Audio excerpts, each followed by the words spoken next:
According to the FBI, hate crimes in America targeting Muslims or people who just appear to be Middle Eastern surged in the aftermath of 9/11. There is this cloud, with the hate crimes, with the profiling, with being rounded up. Again, I think this illustrates the power of film, that in spite of the reality, in spite of the material that we know to be true, we still embrace the mythology. The mythology is still a part of our psyches. Stereotypes take a long time to wither away. And for many of us, we're comfortable with our prejudices. We don't want to change. We've grown accustomed to this face.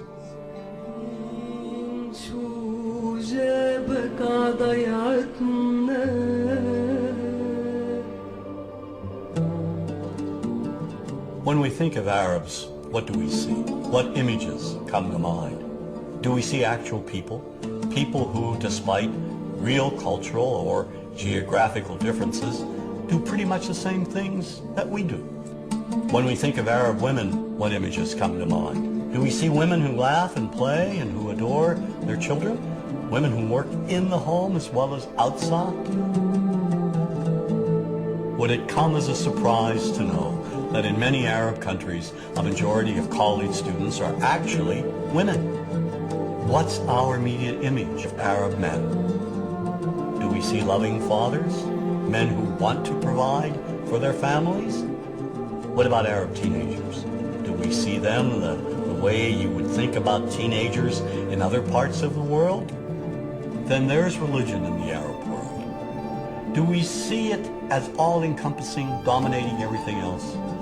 Do we know that even though faith plays a huge role in the Arab world, just as it does here in the United States, that it's also true that much of the Arab world is quite secular?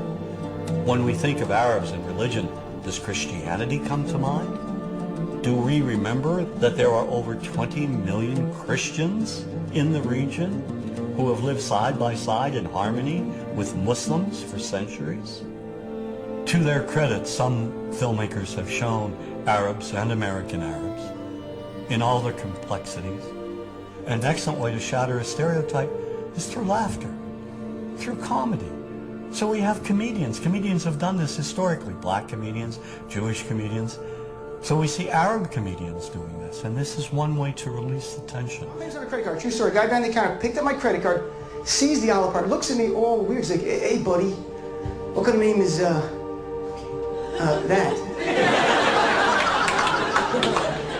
I'm like, well sir, it's an Arabic name. He goes, what does this mean? So I'm like, well, translate it to English? It means peaceful, friendly Arab? But he's not happy because, what Arab country is your family from? So I tried the most peaceful, proper one that he would like. So I'm like, we're from the same Arab country that Aladdin is from. To his credit, Michael Moore in Fahrenheit 9/11 in the DVD includes a scene with this comedy coming out. My name really is Ahmed, and I can't fly anywhere. All you white people have it easy. You guys get to the airport like an hour, 2 hours before your flight. It takes me a month and a half.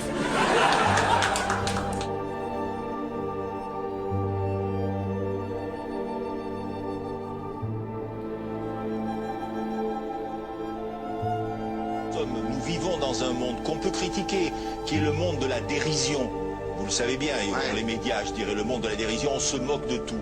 Le fait que ça se fasse me satisfait. Parce que ça veut dire que nous avons, qu'on est libre. Peu à peu... Il faut qu'on soit beaucoup plus sage que ça, qu'on ne rentre pas dans ces provocations. Et c'est pour ça que... C'est l'autocensure, ça, Jamel. Tu comprends ce que je veux dire? Si on commence à pas faire de dessin pour pas choquer les musulmans... Non, si on fait...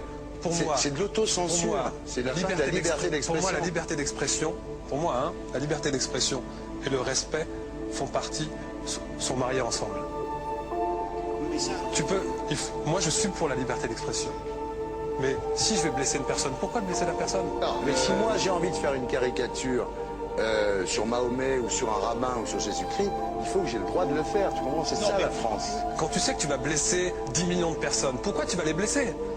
Pourquoi? C'est la liberté, c'est ça. C'est la liberté de...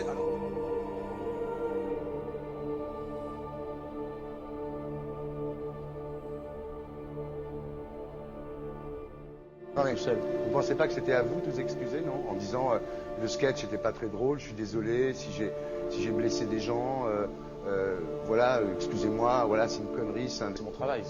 Mais vous referiez pas le même sketch quand même? Mais le spectacle que je fais reprend en grande partie les lignes de ce sketch.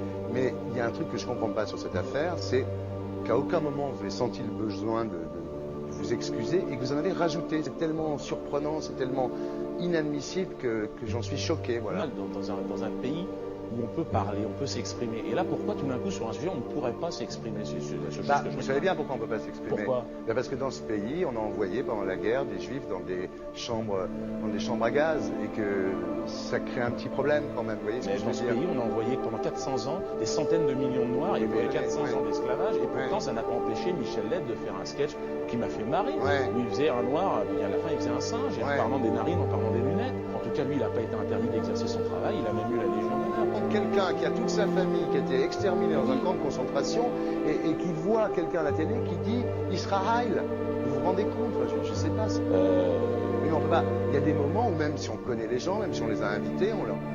Et c'est pour ça que... C'est l'autocensure, ça, Jamel. Tu comprends ce que je veux dire? Si on commence à pas faire de dessin pour pas choquer les musulmans...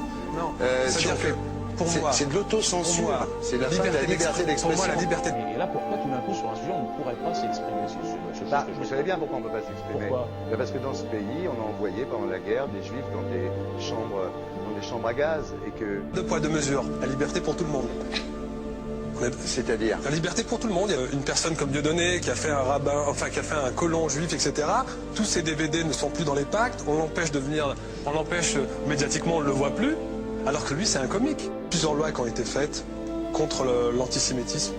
Et moi, je fais un appel aujourd'hui de faire une loi contre l'islamophobie.